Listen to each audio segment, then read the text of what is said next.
Hello there, Seraphim17 once again, bringing you part 11 of this New Vegas Dead Money DLC video walkthrough. And we last left off, we were stood on here figuring out how exactly we were to get to the Dean stash, and there it is. Top of the cupboard. And now it's just a case of getting ourselves to our part of the gala, where we have to trip a few switches from like a clock tower, which is going to set off some fireworks.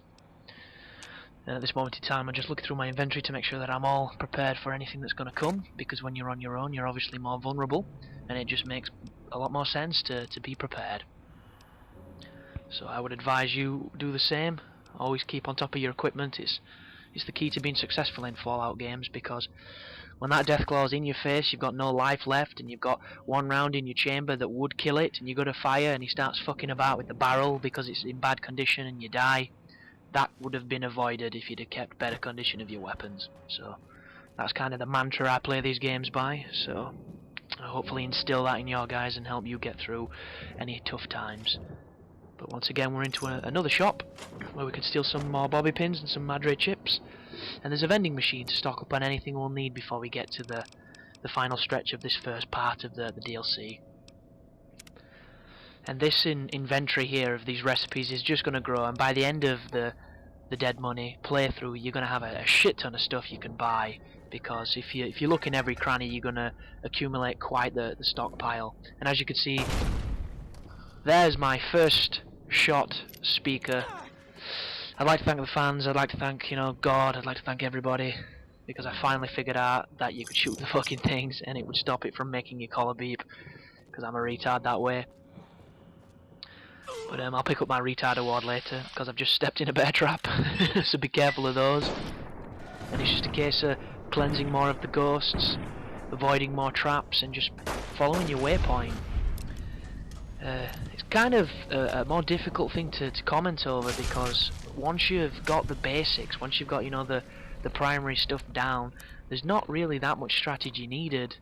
And as far as knowing where to go, you're always being told of where to go, thanks to your waypoint if you're any good at using your compass and your map.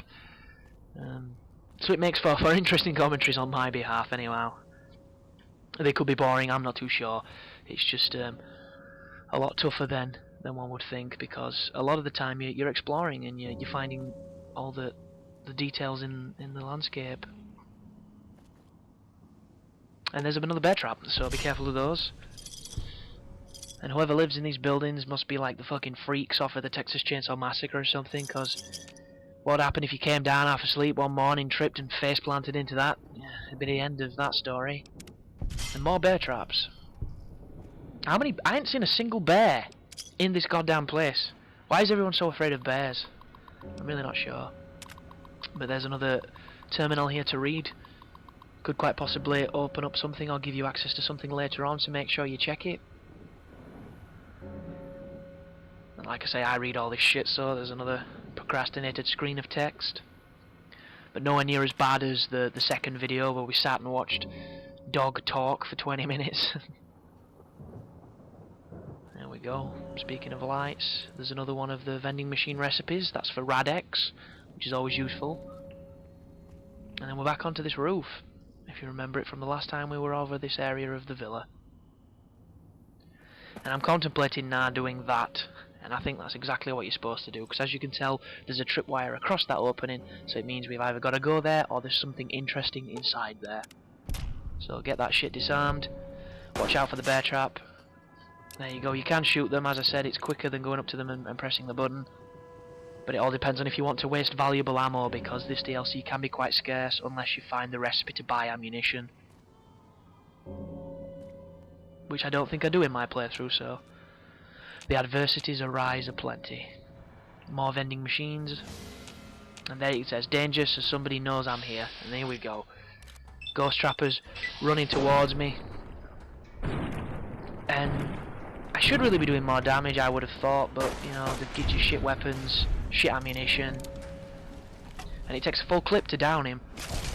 So just remember to splay one of his limbs and then just carry on. If you want to pick up the shit from the body, feel free to. You're generally just going to get the bear trap arms off that guy or some cloud residue, so it's not the end of the world if you pass on the bodies. And here is a ghost seeker, which is probably one of the ones that throws the yeah, he's the guy that throws explosives at you. And I don't know what happened to his life then, because he said he had full life and then he died. I mean, look at what even happened then. I start swinging my thing to set off the trap, it doesn't hit, and it bites me. I wasn't even near it. Goodness me. But there you go. If you want to find fucked up stuff, play Fallout New Vegas. It's full of it. And whoa, there we go. That thing's about to hit me, and it does hit me because it's got a massive splash radius. And just be ever so careful of the gas, because the ghost people are completely immune to its debilitating effects, but you are not. So always lure them out of it, never follow them into it, and just deal with them as you choose to. Now I've got this pistol and some ammunition, you're going to see me shooting a lot more because it's what I enjoy. I can't shoot for piss though in this game because it is kind of sluggish at times. There you go, take that bitch. And then shit on his chest and proceed. Alright, we're entering this little courtyard-esque, like something off of Mulan. Here we go, Campañas del Sol. And in here is going to be a lot of encounters with the ghost people, and that building straight ahead is the tower where we need to be inside. But to get to it you have to go through like this courtyard and then through a barrack style area with beds and ghosts and cellars and all sorts of crazy shit. So explore to your heart's content, but the entrance to this is on the left side. But once again I'm going to be emptying all the filing cabinets because I'm practically a clerical assistant in this game. And I'm checking all my corners because the lighting hides items. And there we go, I've crouched expecting conflict. And there's a bear trap which I nearly didn't see. And you see there, I practically kissed that bear trap, yet the other one I was trying to swing myself at bit me from a mile away. Which just goes to show a nice planet bullshit moment. So down here there's probably going to be a handful of dudes in this basement. There we go, I can see two, a seeker and a trapper. And I shoot his torso because I know I'm going to hit, but he does fuck all, so it's just a pointless waste of VATS. And there we go, another guy, a third dude who's just rushed me. And that's what these guys will do. As soon as they know where you are, they will rush. So dispatch them in any means you can. And there we go, 95% on his head. That should be an instant kill with one bullet. But this is all about dice rolls, so if that's what will happen, it's all on a random probability scale. And there we go, it took 3 bullets to do something that it told me 1 bullet would do. And there we go, a seeker's just thrown his explosive, so he's blown his load. Oh, I'm trying to dismember the body which has already been dismembered. I'm getting beat up while I try. Do not fight on this staircase like me. I should have really backed up into some open space and let them come to me, instead of going Jackie Chan on them on a staircase. But you're not in any real immediate threat unless you've got a lot of them hitting you, because it takes them a while to dwindle your life down.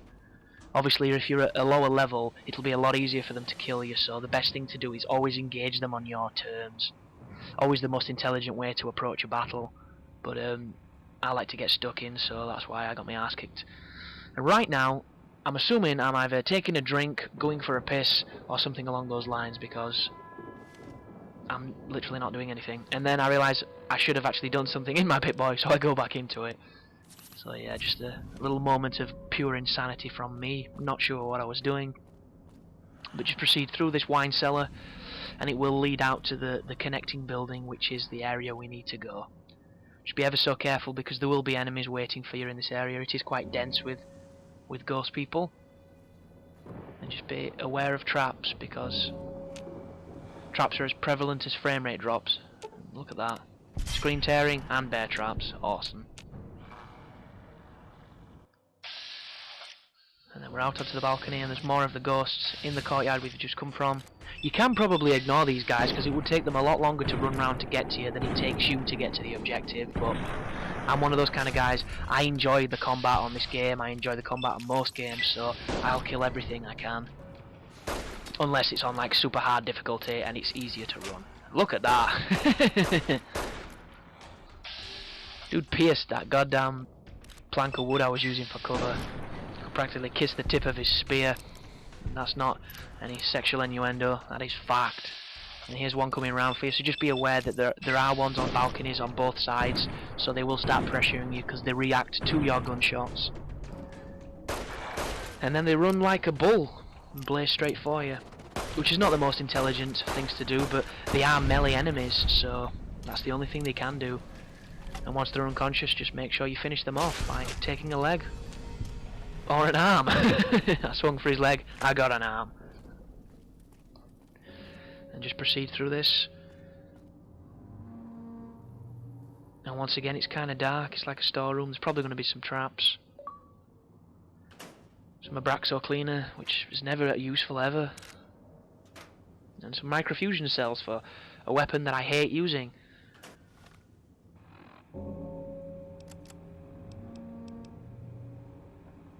Just making sure. And because I've got some microfusion cells, it means I can now use the hollow rifle. And at the start of this DLC, it paid dividends for me because it's pretty powerful.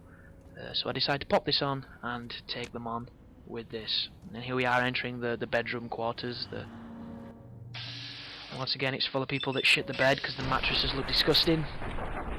And then we get to sneak shot this dude, who, in spite of the game saying he had full life, died. So it just goes to show, every time you go into VATS it's dice rolls, every time you fire your gun it's dice rolls, because you never know if it's going to go straight, and you never know the percentage of the damage it's going to do. Because behind this is a very clever engine that's calculating the damage points, the hit points, and various other formulas to dictate how much damage you do. And I know now I'm in the right area, so it's just a case of crossing the distance and killing anything that I see. But it's never that easy. As you can tell, the beeping started, there's going to be something affecting my collar. So I'm looking around for it, and just hoping to God I don't lose my head. I step in a bear trap, and there's the radio, and that stops the beeping. So it's up to you. You can take that slightly slower, disarm the bear trap, and then destroy the radio, because you do have quite a while before it pops your face. But I prioritise the radios over everything, because there's nothing worse than something cheesy like that. A mechanic fucking you just for the sake of being awkward. And as you can tell, I wouldn't make a very good car thief, because that took me like 4 goes to break into that. And just keep following him. That looks like a speaker that would affect your collar, but for some reason it's not glowing, so I'm assuming it's either deactivated or damaged. And I step in another bed. You see, it's not even clever game design, it's just cheesy. Oh. But yeah, be ever so careful for bear traps and things, because I mean, there's a big chance that if you're at a lower level, or if you're playing on hardcore, that could seriously fuck you up. But it's one of those things where they're so obvious, you fall for it. And there's the ladder into the bell tower, and this is the section where we have to activate the gala event. And take notes, there's 2 recipes there, one to get a modification item for this rifle, another one is to be able to craft the super stim packs, which are obviously better versions of a stim pack. And now we have to listen to a bit more dialogue. First from, I think it was Father Elijah, and now we're talking to Christine, who's got some cunning plan. And there we go, dogs all set to go, green light. It's just up to me to flick the switch. Once again with more dramatics from Mr. Domino. But it's a case of pressing the switch and then retracing all the way back to the fountain. And we're coming to the end of part 11, so once again, thanks for watching this video guide. Please tell your friends, please spread this shit around, comment, rate, do whatever you can. And thank you for your time, it means a lot.